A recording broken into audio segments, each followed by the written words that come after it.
नमस्कार दोस्तों, मैं यश गौतम, आपका स्वागत है मेरे यूट्यूब चैनल पर। दोस्तों, करंट टैक्स की कैलकुलेशन कैसे करें प्राइवेट लिमिटेड कंपनी के लिए आज इस वीडियो में मैं आपको सिखाने वाला हूं। तो दोस्तों, इस वीडियो को स्टार्ट करने से पहले यदि आपने मेरे चैनल अभी तक सब्सक्राइब नहीं किया तो प्लीज़ सब्सक्राइब कर दीजिए और वीडियो को भी लाइक कर दीजिए ऐसी बेनिफिशियल वीडियोज़ के लिए। तो दोस्तों, चलते हैं और वीडियो को स्टार्ट करते हैं। दोस्तों, आप जो स्क्रीन पर देख रहे हैं ये एक शीट है, ठीक है। इससे करंट टैक्स की कैलकुलेशन भी कैलकुलेट हो जाएगी, प्लस आपकी आईटीआर कंप्यूटेशन भी तैयार हो जाएगी। यदि आप इस शीट को डाउनलोड करना चाहते हैं तो लिंक मैंने डिस्क्रिप्शन में दिया हुआ है, आप इस शीट को भी डाउनलोड कर सकते हैं, ठीक है। और आप चाहें तो खुद भी इसको तैयार कर सकते हैं। ऊपर आपको लिखना है statement of computation of accessible income, ठीक है। नाम, तो यहाँ पर कंपनी का नाम आ जाएगा, जैसे कि यहाँ पर है यस प्राइवेट लिमिटेड कंपनी, ठीक है। जो भी आपकी कंपनी का नाम होगा वो आ जाएगा। एड्रेस आ जाएगा कंपनी का, डेट ऑफ इनकॉर्पोरेशन आ जाएगी कंपनी की, पैन नंबर आ जाएगा कंपनी का, स्टेटस जो कि हमारा प्राइवेट लिमिटेड कंपनी है। तो यहाँ पर प्रीवियस ईयर 21-22 और असेसमेंट ईयर 22-23 है, ठीक है। आप जिस ईयर का करंट टैक्स कैलकुलेट कर रहे हैं वो आपको डाल लेना है, ठीक है। फिर टैक्स कैलकुलेशन तो एज़ पर ओल्ड या न्यू स्लैब रेट जो भी होगा वो आपको इसमें कर देना है। फिर नीचे आएंगे, नीचे आने के बाद particular of income, income from business और यहाँ पर अमाउंट। अब हम करंट टैक्स की कैलकुलेशन करने वाले हैं, ठीक है। तो यहाँ पर net profit as per the profit and loss account, ठीक है। तो यहाँ पर आएगा नेट प्रॉफिट या लॉस। तो यहाँ पर हमारा जो प्रॉफिट है वो है 2,50,000 रुपये, ठीक है। हम इसमें डाल देते हैं 2,50,000 रुपये। तो ये जो सीट है ये फुल्ली ऑटोमेटिक है, हमने यहाँ पर नेट प्रॉफिट डाल दिया है। फिर उसके बाद ऐड होगा हमारा depreciation as per companies act 2013, ठीक है। तो यहाँ पर ऐड हमारी डेप्रिसिएशन हो जाएगी एज़ पर कंपनीज एक्ट।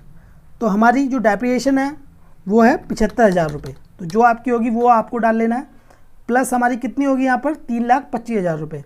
अब less depreciation as per income tax act 1961, तो ये करना है हमें लेस। जो डेप्रिसिएशन है हमारी as per income tax act, तो वो हमें यहाँ पर लेस करना है। तो यहाँ पर हमारी जो डेप्रिसिएशन है as per income tax act वो है 85,000 रुपये, ठीक है। हमने यहाँ पर डाल दिया है।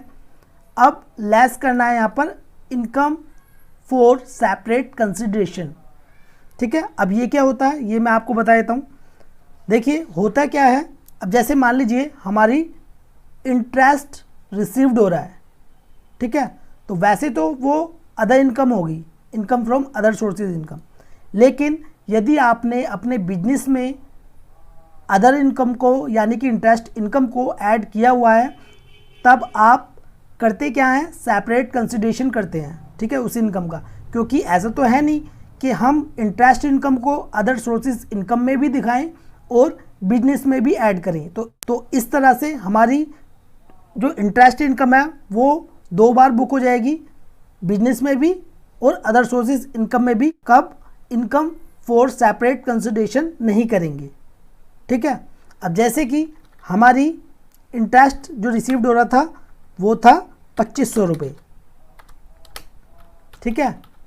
तो हमने क्या किया, हमने सेपरेट कंसिडरेशन में ले गए, क्योंकि हमने 2,50,000 रुपये जो नेट प्रॉफिट है वो हमने इसी में ही इंक्लूड किया हुआ था। तो हम इसको लेस करेंगे सेपरेट कंसिडरेशन को, ठीक है। तो टोटल हमारा कितना हो गया, यहाँ पर फॉर्मूले लगे हुए हैं, आपको कुछ भी नहीं करना, सिर्फ अमाउंट डालनी है। जो आपका नेट प्रॉफिट होगा वो आपको डालना है और जो आपकी डेप्रिसिएशन होगी एज पर कंपनीज एक्ट वो आपको डालनी है। फिर उसके बाद लेस करना है depreciation as per income tax act वाली जो डेप्रिसिएशन है माइनस करनी है, इसको लेस करना है। फिर जो आपका यदि सेपरेट कंसिडरेशन में कोई अमाउंट है तो वो लेस करनी है, ठीक है। करने के बाद हमारी अमाउंट यहाँ पर आ गई है। फिर उसके बाद नीचे आएंगे, यहाँ पर भी फॉर्मूला हमने यूज़ किया हुआ है, जो कि हमारी 2,42,500 रुपये प्लस 2,500 रुपये टोटल करने के बाद 2,45,000 रुपये आ चुकी है, ठीक है। फिर उसके बाद लेस करते हैं हम ब्राउट फॉरवर्ड लॉसेस एडजस्टमेंट को, ठीक है। यदि आपके लॉसेस हैं तो वो यहाँ पर डाल देंगे, वो हमारे लेस हो जाते हैं। लेकिन हमारी कंडीशन में कोई भी लॉस नहीं है। तो टैक्सेबल इनकम कितनी होगी, 2,45,000 रुपये, ठीक है। अब यहाँ पर टैक्स ड्यू कितना आएगा, यहाँ पर आएगा हमारा 25% यदि हम टैक्स कैलकुलेट करते हैं तो हमारा टैक्स कितना आ जाएगा, 61,250 रुपये। अब देखिए इसमें टैक्स कैलकुलेट करने के लिए इसमें सेक्शंस होते हैं, मैं आपको थोड़ा बता देता हूँ। If company opted section 115BA, ठीक है, यदि कंपनी ऑप्ट करती है 115BA को तो यहाँ पर 25% टैक्स कैलकुलेट होगा। If company opted for section 115BAA तो उस कंडीशन में 22% टैक्स कैलकुलेट होगा। If company opted for section 115BAB, ठीक है, ये 15% टैक्स कैलकुलेट होगा, ठीक है। लेकिन आज का टॉपिक हमारा ये नहीं है, मैंने आपको थोड़ा बता दिया है इसमें।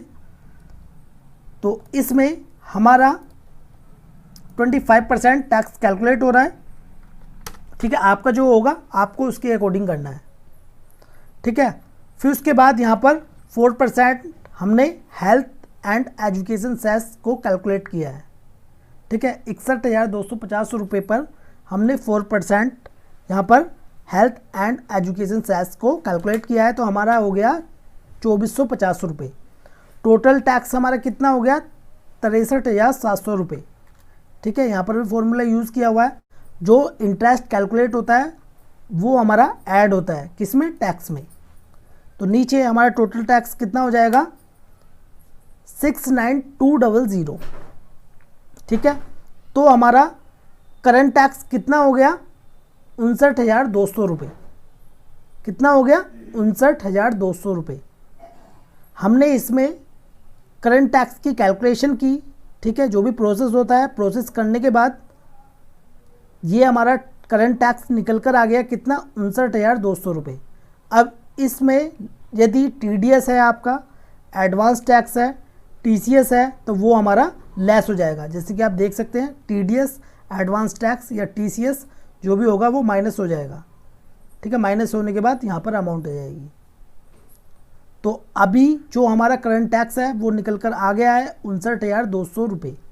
और ये हमारी इस शीट पे प्रोसेस करने के बाद करंट टैक्स तो निकल कर आ ही गया है, प्लस हमारी ITR कंप्यूटेशन भी तैयार हो चुकी है प्राइवेट लिमिटेड कंपनी की, ठीक है। तो मैंने आपको नॉर्मल तरीके से नहीं बताया करंट टैक्स की कैलकुलेशन करना। मैंने आपको करंट टैक्स की इस तरह से कैलकुलेशन बताई है जिससे कि आपकी ITR कंप्यूटेशन भी तैयार हो जाए और आपका करंट टैक्स भी निकल कर आ जाए, ठीक है। तो दोस्तों इसी प्रकार ही आपको करंट टैक्स की कैलकुलेशन करनी है जैसे मैंने आपको बताया है। तो ये वीडियो आपको कैसी लगी प्लीज़ कमेंट बॉक्स में जो बताएं। वीडियो यदि आपको अच्छी लगी हो तो प्लीज़ लाइक कर दें। यदि आप डिफर्ड टैक्स कैलकुलेशन पर वीडियो चाहते हैं तो मुझे कमेंट बॉक्स में कमेंट करिए। और यदि आप इस शीट को डाउनलोड करना चाहते हैं तो लिंक मैंने डिस्क्रिप्शन में दिया हुआ है, आप इस शीट को भी डाउनलोड कर सकते हैं। तो दोस्तों मिलते हैं नेक्स्ट वीडियो में, जब तक के लिए जय हिंद जय भारत।